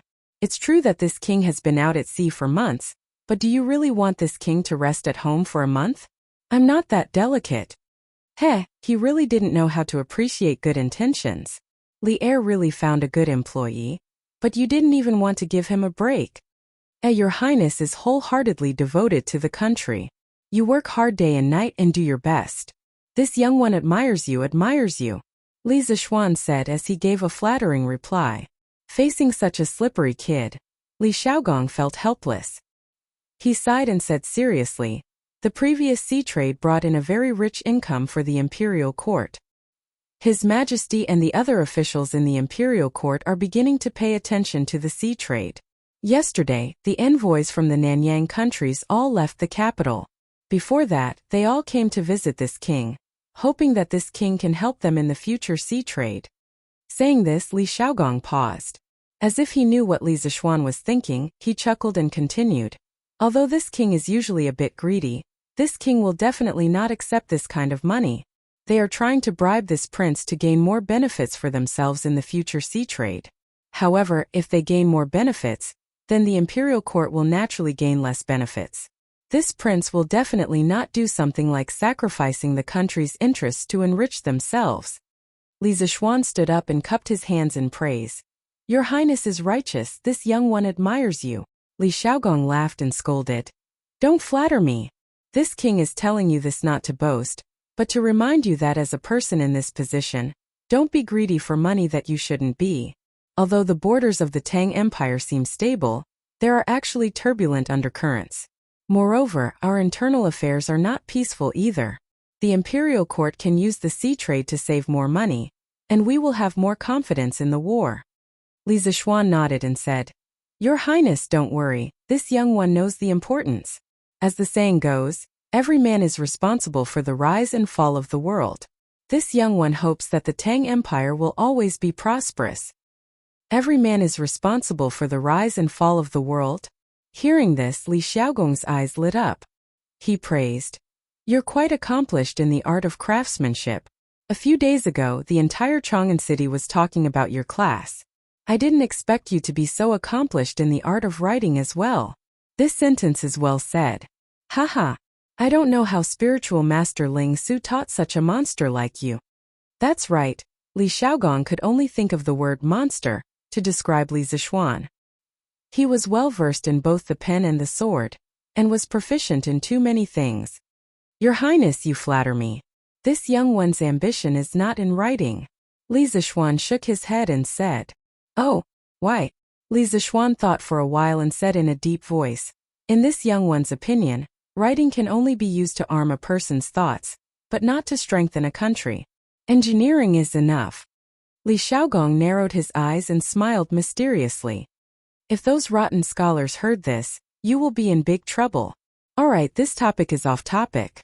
Now that the envoys of the various countries have left, we should start to establish the Department of Shipping. To be honest, it's fine if you want this king to lead troops to war, but to let this king manage a yamen is too difficult for this king. This Department of Shipping is now a blank piece of paper. Xiaoxian, you have many ideas. First, think of the regulations of the Department of Shipping, then write a copy for this king. If there are no problems, we will show it to His Majesty for a look. Strive to have the Department of Shipping open before the end of the year. Li Zishuan was helpless. He had not finished the matters of the Football Association, and now he was asked to establish the Department of Shipping. It was really one wave after another. However, this was something he had promised Li Er before, and he could not go back on his word now. Yes, this young one will draft the regulations of the Department of Shipping as soon as possible. Your Highness, please wait for the good news. Although he was complaining in his heart, he still had to do what needed to be done. Haha. This king knows that you are unwilling, but you are being loyal to the country. In the future, this king will personally go to Guangdong. In comparison, the burden on you is still light. Li Xiaogong seemed to have seen through Li Zishuan's thoughts and could not help but laugh. Li Zishuan inexplicably shuddered. Li Xiaogong was right. He was only giving ideas in Chang'an, and it was far better than Li Xiaogong going to Guangdong for a long time on a business trip. To Li Zishuan, in this era where there were no trains or planes, he was not willing to go far even if he was beaten to death. Chapter 899. By the way, Xiaoxian, the football you've been working on seems to be quite interesting. I heard that His Majesty even came to Yanhuang College to play a game. If I didn't have to go south soon, I would probably form a team to play too. In the main hall of the Yunshan residence, after Li Xiaogong finished talking about business, he suddenly talked about the recent football. His face was full of regret. Obviously, he should have heard a lot about the 2 football games of the academy. Li Zishuan smiled and said, Since your highness likes football, I'll give you 2. You can take them to the south to play. Besides, when everything is settled there, His Majesty will definitely summon you back. As a prince of the Tang Empire, Li Er would not let Li Xiaogong stay in the south for a long time. At most, he would be summoned back by Li Er after the business of the shipping department in Guangdong port stabilized. This was something that everyone could see clearly. Haha. Then this prince will accept your kind intentions. You don't know that my subordinates have been drooling for this football for a long time. Li Xiaogong laughed heartily. He had an expression of disrespect, which made Li Zixuan feel that he had been deceived. When Li Zixuan first started to make football, he just wanted to play with it for himself. He did not intend to mass-produce and sell it because there was no stable rubber supply at that time. The rubber in his hands was used up little by little. Later, after reaching a trade agreement with Zhenla and Piao, Li Zixuan had rubber supply. In addition, Li Zixuan also intended to promote football.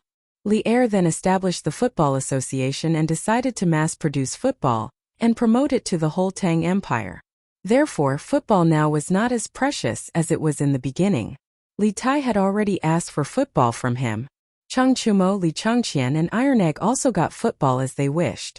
They did not have to wait until the top 3 in the monthly exam to get football. Seeing Li Zixuan's gloomy face, Li Xiaogong stood up and smiled. Haha. Okay. You should hurry up with the shipping department. I won't disturb you anymore. Hey, your residence is built well. When your construction team finishes, lend it to me for a few days. The residence is old and needs to be renovated. Li Zixuan was speechless. It was not like he had never been to the Duke's residence. It was magnificent inside. How did it look like it had been in disrepair? Li Xiaogong obviously wanted to renovate his residence, according to the architectural style of the Yunshan residence. He had to admit that in terms of personal enjoyment, he and Li Xiaogong. Yes, the construction of the academy has basically been completed. If Your Highness needs manpower, you can choose from the construction team at any time. I'll give you a few sets of furniture furnishings. Since Li Zixuan wanted to give him a favor, then he would give him the full set. Li Zixuan had a good impression of Li Xiaogong. Haha, good. You're the right person.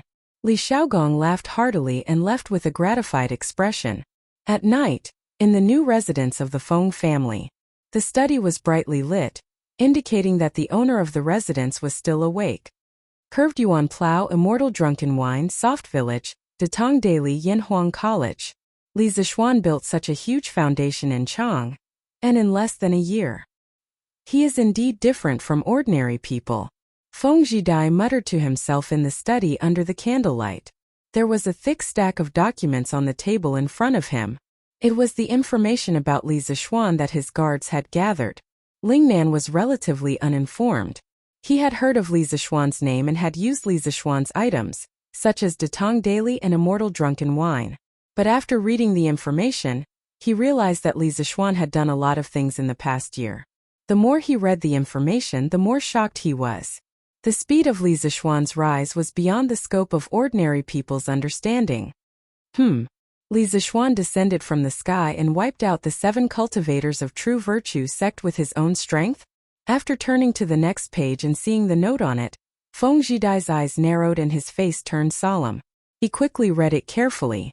The study was terrifyingly quiet. Only the sound of insects and the sound of Feng Zhidai turning the pages could be heard occasionally. After a quarter of an hour, Feng Zhidai put down the documents and raised his head. His eyes were deep and his face was very ugly. He muttered, "Immortal Lamp, True Qi Iron Ball? How is this possible?" "Amu, young master." Feng Zhidai was in a daze for a while. Then he called Amu and asked in a deep voice, "Do these Immortal Lamp and True Qi Iron Ball really exist?" Amu bowed and replied, "Young master, these immortal lamps do exist." During the Mid-Autumn Festival, the Marquis of Yong and brought his wife and sat on the immortal lamp to tour around Chang'an City. Countless people saw it. As for the True Qi Iron Ball, it was only passed down from the imperial court. As for whether it is real or not, this subordinate has no way of knowing. There really is a divine object that can take people to the sky. Feng Zhidai's face showed a trace of disbelief. Suddenly he seemed to have thought of something and asked anxiously, "How many of these True Qi Iron Balls does Li Zixuan have?" Amu was stunned and then replied, "According to the Marquis of Yong'an, there is only one True Qi Iron Ball. His master, spiritual master Ling Su, poured all his strength into it before he passed away." Feng Zhidai's face turned ugly. Nonsense. This young master has never heard of true qi that can be stored for a long time. Li Zixuan must be lying. Seeing that Feng Zhidai didn't believe him, Amu added, Young master, this subordinate heard that on the night the 7 cultivators sect was destroyed, many people saw flames soaring to the sky from the northeast of Chang'an City. There was also a loud sound of thunder. A few days later, some villagers went up the mountain to check and found that the entire mountain peak had turned into ashes. If the Marquis of Yong and didn't use the true Qi iron ball, this subordinate really can't think of any weapon that could have such terrifying power. Hearing this, Feng Jidai couldn't help but become absent-minded. Flames? Thunder? How could such a divine method be in the hands of a mortal? After a while, he came back to his senses and ordered, "Mu, find an opportunity to send a message to my father. Tell him not to move. He can't be defeated." After saying this, a trace of loneliness suddenly appeared on his face. Young master, why, no matter how powerful the Marquis of Yong'an is, he is only one person. The terrain of Lingnan is dangerous and we have thousands of warriors. What is there to be afraid of? Mu glared at him, somewhat unconvinced. Feng Jidai angrily said, "Shut up. Do as I say." Seeing that the usually gentle Feng Jidai was angry, Mu didn't dare to say anything else. He quickly cupped his fists and replied, "Yes, young master." Chapter 900. The reason why the imperial court isn't willing to easily send troops to Lingnan is because of the steep terrain and dense forests. As long as our men hide in the forest, they can rely on their familiarity with the terrain to make it impossible for others to find them. If the imperial court insists on sending troops to Lingnan, it will definitely consume a lot of money and soldiers. At that time, the northern Turks won't let go of the Great Tang. This is also the main reason why the imperial court has always ignored the conflicts between the various tribal chiefs of Lingnan. But now the imperial court is in control of the immortal lamp, as well as weapons of mass destruction similar to the true Qi iron balls in Li Zishuan's hands. The imperial court can send an army to destroy any place in Lingnan from the air at any time. If we dare to make any moves, we will very likely become the next 7 cultivators of true virtue and be annihilated overnight. Thus, Lingnan can't be touched and the imperial court can't be an enemy. Inform father to end the conflict with Prince Tan as soon as possible and stop testing the imperial court's patience. The Great Tang's current strength is not something a trifling Lingnan can provoke. In the study of the Feng residence, Feng Jidai was silent for a while before speaking. The Prince Tan he spoke of was a tribal chief in the western part of Guangdong during the Sui and Tang dynasties. He was active in the northwestern part of Gaozhou and the northeastern part of Huazhou. He was a tribal chief on the same level as Fengong in Gaoliang. In the first year of Zhengguan, due to the issue of territory in the northern part of Gaozhou, the Lingnan tribal chief Fengong and Prince Tan repeatedly attacked each other and did not enter the imperial court for a long time. The various prefectures and prefectures reported that Fengong was plotting rebellion dozens of times. Only then did Li Er become suspicious and decide to send troops. In the study, after hearing Feng Jidai's analysis, Mu's face was full of shock. The fate of the 7 cultivator sect was right before his eyes, so he had to believe that what Feng Jidai said was very likely to happen. At that time, the imperial court would send a group of divine soldiers to descend from the sky on the back of the celestial lamp and throw some of them down. Li Zishuan was able to destroy the 7 cultivator sect with 2 Grandmaster realm experts by himself. If the imperial court's army could imitate Li Zishuan's method of attack, it would be too terrifying. Thinking of this, Mu's back couldn't help but be covered in a layer of cold sweat. Young master's foresight is truly admirable. Mu bowed and cupped his fists. Feng Jidai nodded. After a long while he sighed softly and said, "Go." Based on the current strength of the imperial court, we are definitely not their match, so we cannot act rashly. Find a chance to pass the news to my father as soon as possible. The situation in Lingnan must be stabilized as soon as possible. Yes. In the blink of an eye, 3 days had passed. In these 3 days, in addition to the increasingly heated discussion about Li Zishuan's engineering enlightenment class, the influence of football had further expanded and had begun to affect the states and counties near Chang'an.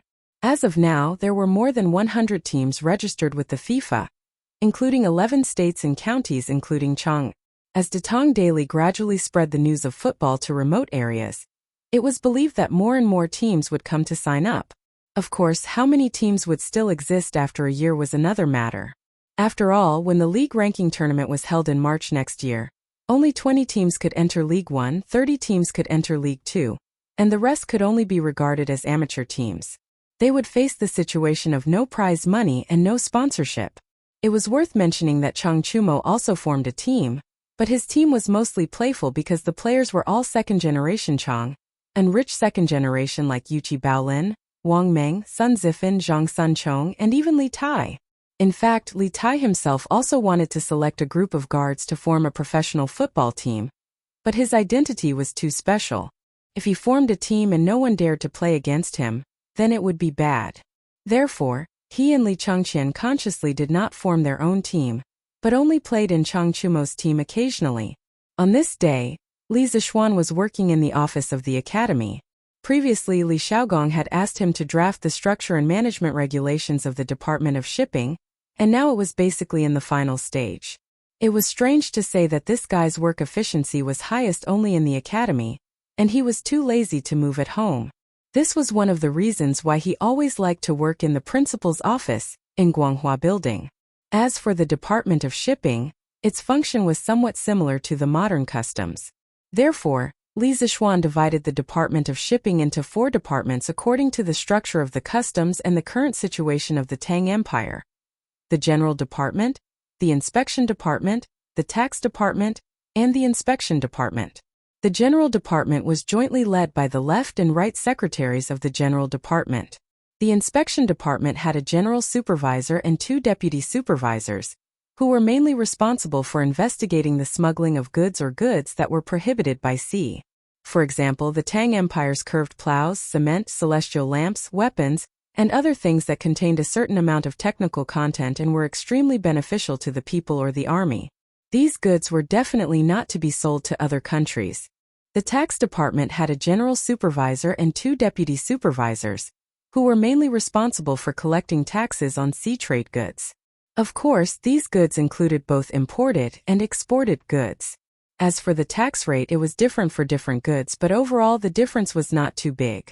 Excluding the tax, the merchants were still very profitable. As for the Inspection Department, it was mainly responsible for supervising the daily behavior of all the officials in the Department of Shipping and whether they were honest or not.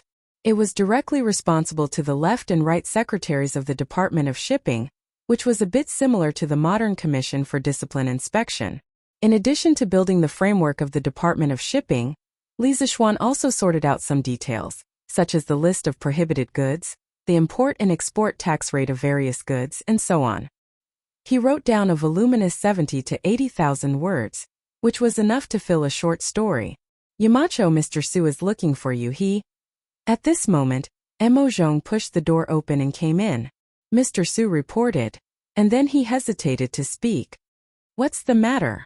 Li Zixuan asked casually, and then put down the pencil, tidied up the regulations of the Department of Shipping he had just finished, and put it in a file bag made of craft paper. His current office was becoming more and more like a modern office, and basically had everything.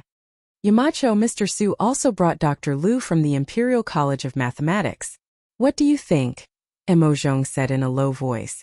Having been in the academy for so long, he knew that Li Zixuan and the Imperial College had a bit of enmity, so he was not sure whether to let Su Hongji and Dr. Liu in.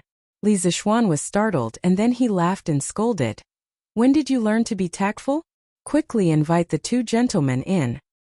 Chapter 901. Li Zixuan didn't have any grudges against the Imperial College.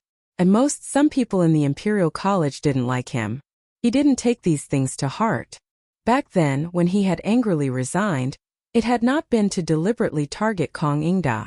On the contrary, when he had been teaching at the Imperial College, Kong Ingda had taken good care of him. In the end, he had just been a little dissatisfied with the Imperial College, where Confucianism was prevalent. Besides, it had been so long. He only wanted to do well at Yanhuang College. How could he have the time to care about these small grudges? Haha, Mr. Su, Mr. Liu. Come in and have a seat. Mo Zhong served the tea. Mo Zhong welcomed Su Hongji and Liu Hongyuan in. Li Zixuan hurriedly stood up and greeted them warmly. Su Hongji cupped his hands and said sincerely, Yamacho, this is my teacher. He has something to ask you. I hope you won't mind. Hey, Mr. Su, you're too serious. This is the first time I've met Dr. Lu. There's no such thing as past grudges. Come in and have a seat. Dr. Lu, please. Li Zixuan interrupted Su Hongji without waiting for him to finish.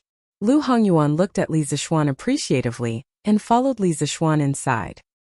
He smiled and said, Marquis Yong'an is so young, but you have such a big heart. No wonder you can build up such a big business in just a few months. They sat down one after another.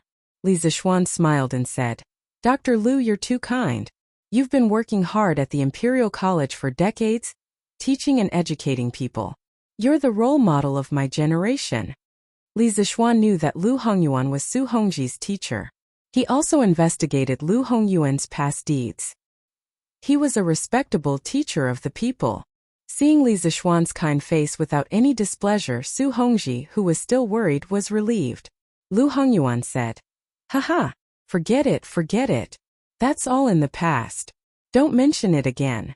Today, this old man has come to find the Marquis of Yong, and because I have a request.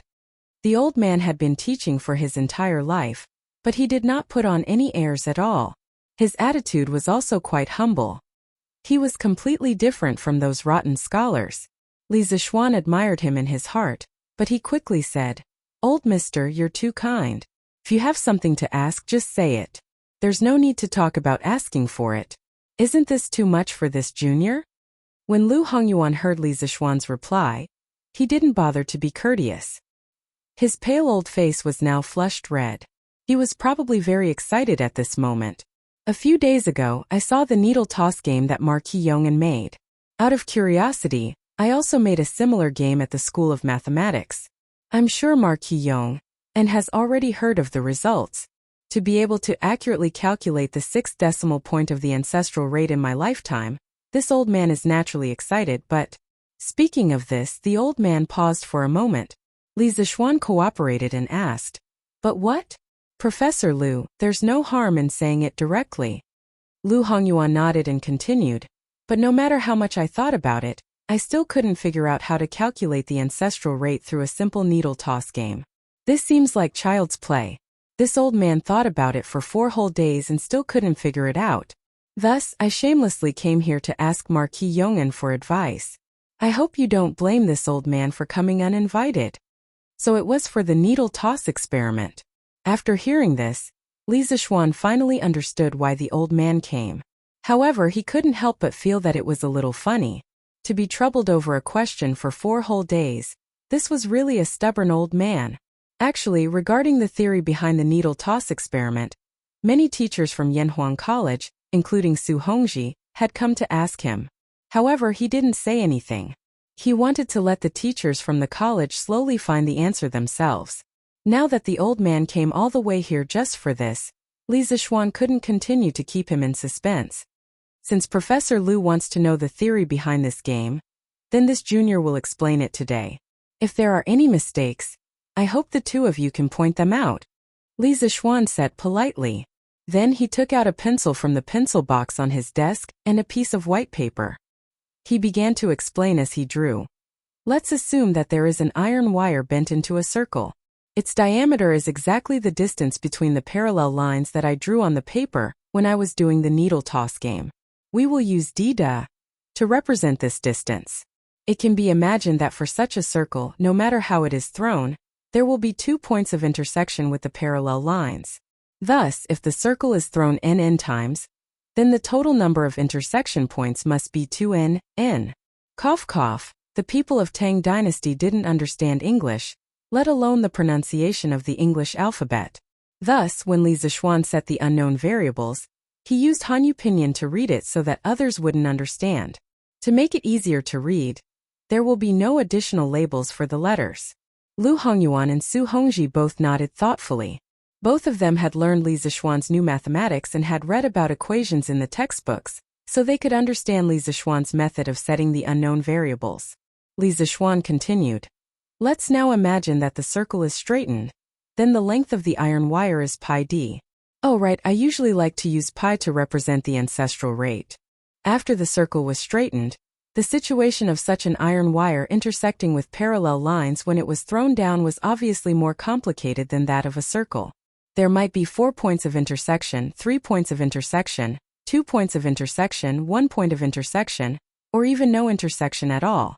Since the length of a circle and a straight line are both pi d, according to the principle of equal opportunity, when they are thrown a large number of times and are equal, the total number of intersection points between the two and a set of parallel lines is approximately the same. That is to say, when a wire of length pi d is thrown n times, the total number of intersection points between the wire and a set of parallel lines should be approximately 2n. Now let's talk about the case of the iron wire length L. When the number of throws n increases, the total number of intersection points of the iron wire with the parallel lines, m, should be proportional to the length L, thus, m equals kl, where k is the coefficient of proportionality. In order to find k, we only need to note that for the special case of L equals pi d, we have m equals 2n. Thus we get k equals 2n, pi d.